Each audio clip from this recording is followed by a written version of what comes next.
Hello everyone, this here is a Black & Decker half-inch reversing drill. I bought this recently at a thrift store. This isn't variable speed, but it's geared to run at 550 RPM, and that gives it a lot of torque. And that would be very nice for certain projects. I do have a few half-inch cordless drills, but of course that's not going to have as much torque as something like this. So this needs just a little bit of work. This works already, but of course a little bit of cleaning and lubrication certainly wouldn't hurt it. I'm going to try and remove as much rust as I can from the chuck and clean up all the dust and gunk, clogging all the vents. And I'm going to put some new grease in the gearbox and lubricate whatever ball bearings and sleeve bearings there are. Now, before I start taking this apart, I'd like to mention something I noticed about this drill. During this time, Black & Decker liked to use a lot of the same parts for different products. I believe that if I take this apart, there's going to be a very similar motor as there is in this drill here. However, of course, this has a bigger gearbox and is geared lower, so you get a lower RPM and higher torque. You can see it even has the vents down there, just like this one does. They all use the same screw pattern, so it wouldn't surprise me if this gearbox and this gearbox are interchangeable. I think the first thing I'm going to tackle is cleaning up this chuck here. Alright, so the sandpaper actually did a pretty good job.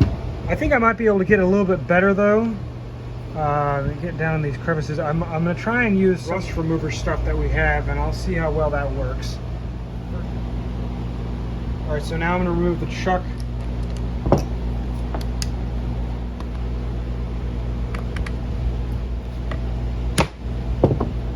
There we go.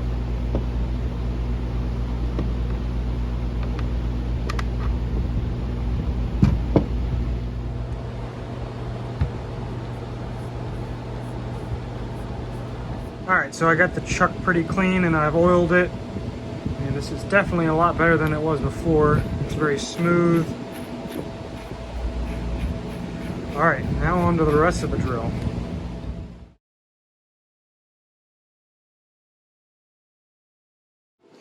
Alright, so just like I figured, this motor looks pretty much identical to the one in the smaller drill. Man, this thing is filthy. So in order to remove these wires from the switch, what I always do for these is I insert a small screwdriver, and then once you get in the right, just pull the whole thing out. And you'll release it like that. That way now the cord's separate. What is kind of interesting is that Value Plus line typically, and you can even see here, it says lock. Typically a lot of these would have a removable plug, and I'm kind of surprised that this one doesn't. Alright, so I've gotten all the components here pretty clean. Now I'm going to start working on the gearbox here. I got the outside clean, and I've kind of cleaned off this side, but now I need to remove that big lump of grease in there. I'm not going to try too hard to get all the old grease out. It's not like it's going to hurt anything if it's in there. And I'm just going to pump in some new grease after I remove that big lump of hardened grease there, because obviously that's not doing anything, really just taking up space. Okay, so I was going to remove the old grease in here, but now that I look at it, it's really not in that bad a shape. Sometimes I'll take these apart and there's like a bunch of clumps of hard grease. All the grease in here was just kind of pushed over to one side. So now I'm just kind of moving it all around, getting it on all the gears and whatever. And I think I'll just put this side back together. So putting the brushes back in this can be a bit tricky if I don't have the rotor installed. So I'm gonna put a little oil in this sleeve bearing here, and I'm gonna put this rotor back in, and then I'll put the brushes back on and reconnect all the wiring to the switch and whatnot.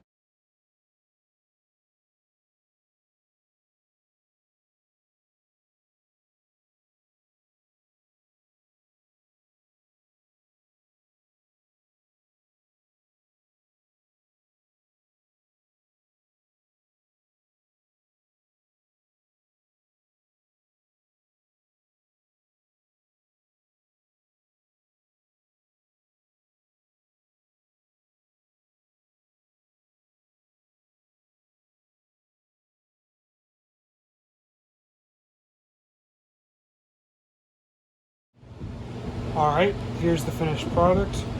It's a lot cleaner than it was before. Especially the chuck. The chuck cleaned up really nice. There's still some scratches here and there. I'm not going for a full-on restoration or anything. Reverse.